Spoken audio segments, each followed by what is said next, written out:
পিতা ঈশ্বর আমাদের জীবন দান করেছেন এবং সর্বোপরি এই জীবনে প্রভু যিশুকে জানবার সুযোগ দান করেছেন। পিতা ঈশ্বরের ধন্যবাদ হোক।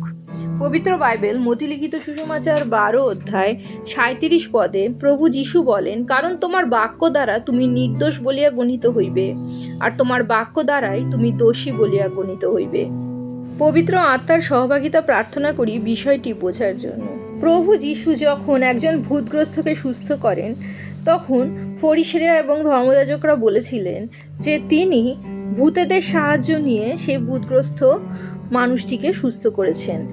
তখন তিনি নানা কথার পরিপ্রেক্ষিতে এই কথাটিও বলেছিলেন, আমাদের কথার মাধ্যমেই আমরা নির্দোষ বলে গণিত হই অথবা দোষী বলে গণিত হই।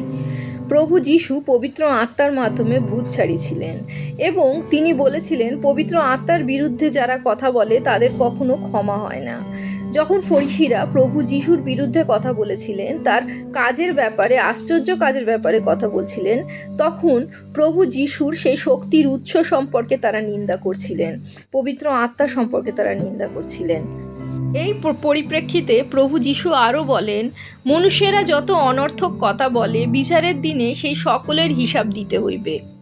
আমাদের কথা বলা, আমাদের প্রত্যেকটা কথা বড়ই শক্তিশালী। যেমন বাইবেলের বাক্যে বলে, আমাদের জীবের অধীনে আছে জীবন এবং মৃত্যু। আমরা কথা বলার সময় অনেক সময় ভাবি না আমরা কি বলছি। কত অনর্থক কথা আমরা নিজেদের প্রত্যাহিক জীবনে বলে থাকি, যেটা না বললেও চলে। কখনোই সেই কথার মাধ্যমে আমরা কাউকে বিরক্ত করি, কখনো কারোর মনে দুঃখ দিয়ে ফেলি, কখনো চুপ থাকলে অনেক অশান্তি আমরা সহজেই এড়িয়ে যেতে পারি, কিন্তু তবু আমরা কথা বলি, অনর্থক কথা বলি। প্রভু যিশু বলেন, হে সর্পের বংশেরা, তোমরা মন্দ হইয়া কেমন করিয়া ভালো কথা কহিতে পারো? কেননা হৃদয় হইতে যাহা ছাপিয়া ওঠে মুখ তাহাই বলে। ভালো মানুষ ভালো ভাণ্ডার হইতে ভালো দ্রব্য বাহির করে, মন্দ মানুষ মন্দ ভাণ্ডার হইতে মন্দ দ্রব্য বাহির করে। আমরা হৃদয়ে যা সকল চিন্তা করি, যা নিয়ে ব্যস্ত থাকি, যা কিছু গ্রহণ করি আমাদের পরিবেশের থেকে, যা আমাদের হৃদয় জুড়ে থাকে, আমরা বাক্যের মাধ্যমেই তা বার করি। আমরা নিজেদের জীবনে কি নিয়ে ব্যস্ত থাকি? খবর নিয়ে ব্যস্ত থাকি, সিরিয়াল নিয়ে ব্যস্ত থাকি, পিএনপিসি, পরনিন্দা পরচর্চা নিয়ে ব্যস্ত থাকি। কিন্তু এই যে আলোচনাগুলো আমাদের অন্তর থেকে আমরা করছি, অথবা আমরা যে গার্বেজগুলো এই খবরের মাধ্যমে গ্রহণ করছি, সিরিয়ালের মাধ্যমে গ্রহণ করছি, তা শুধু আমাদের হৃদয়ে আবর্জনা, গার্বেজ পরিপূর্ণ করছে। তাই যখন আমরা কথা বলছি, বেশিরভাগ সময় তা নেতিবাচক হয়ে আমাদের মুখ থেকে বার হয়। তাই তো সাধু পল বলেছিলেন, অবশেষে হে ভাতৃগণ, যাহা যাহা সত্য, যাহা যাহা আদরণীয়, যাহা যাহা ন্যায্য, যাহা যাহা বিশুদ্ধ, যাহা যাহা প্রীতিজনক, যাহা যাহা সুখ্যাতিযুক্ত, যে কোনো সদ্গুণ ও যে কোনো কীর্তি হোক, সেই সকল আলোচনা করো। সাধু পল তার সমাধান এখানে দিয়ে গেছেন। যদি আমরা এইভাবে এই সকল বিষয়ে ধ্যান করি, কথা বলি, দেখি, আলোচনা করি, তবে অবশ্যই আমাদের মুখ থেকে সেই ধরনের কথায় বা পজিটিভ বা ভালো কথা বার হবে। আমাদের জীবনে সবথেকে মূল্যবান, সবথেকে প্রয়োজনীয়, যা প্রভু যিশু বলে থাকেন বেঁচে থাকার জন্য যা সবথেকে জরুরি, তা হলো বাইবেলের বাক্য।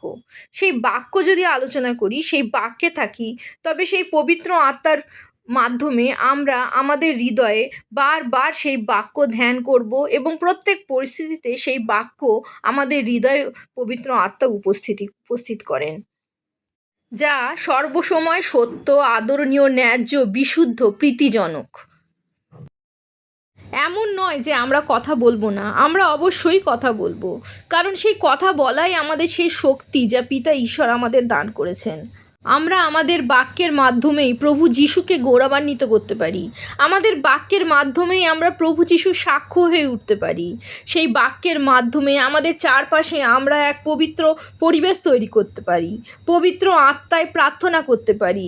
যে কোনো সমস্যা, যে কোনো প্রতিকূলতা, যে কোনো রোগ, যে কোনো ব্যাধি, যে কোনো দুর্বলতা, অক্ষমতাকে আমরা আমাদের বাক্যের মাধ্যমে, আমরা আমাদের কথার মাধ্যমে প্রভু যিশুর নামে আদেশ করতে পারি যেন সে আমাদের জীবন থেকে দূর হয়ে যায়। যেমন প্রভু যিশু বলেছিলেন যে কেউ যদি বিশ্বাস করে পর্বতকে বলে সমুদ্রে গিয়ে পড়তে, তা সে তখন তার জন্য তাই হবে।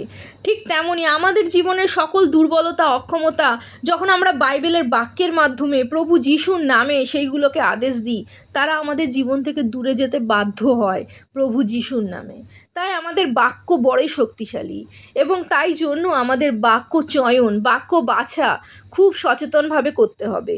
যখন যন্ত্রণা, কষ্টের মধ্যে দিয়ে আমাদের জীবন যায়, তখন আমি কতটা কষ্টে আছি সেই কথা বারবার নিজেকে না মনে করিয়ে দিয়ে, বরং যদি আমরা নিজেকে মনে করাতে পারি যে এই পার্থিব কষ্টের থেকেও শক্তিশালী সেই পবিত্র আত্মার শক্তি যা আমাদের অন্তরে আছে, এবং প্রভু যিশুর নামে সেই কষ্টকে, সেই সমস্যাকে আমরা আদেশ দিই প্রভু যিশুর নামে যেন তা আমাদের জীবন থেকে দূর হয়, তখন সেই বারবার বলার ফলে সে অবশ্যই প্রভু যিশুর কাছে পরাজিত হয়ে আমাদের থেকে দূরে পালাতে বাধ্য হবে। আমাদের প্রার্থনা, গান, আরাধনার মাধ্যমে আমরা প্রভু যিশুকে গৌরবান্বিত করতে পারি। আবার আমাদের জীবনের দুর্বলতাগুলোকে বারবার নিজেদের আপনজনদের সাথে কথা বলে, নিজেদের মনে করিয়ে দিয়ে আমরা শয়তানকে শক্তিশালী করতে পারি। তাই তো আমরা নিজেদের বাক্য দ্বারাই নির্দোষ হতে পারি, অথবা নিজেদের বাক্য দ্বারাই দোষী গণিত হতে পারি। প্রভু যিশুর জয় হোক।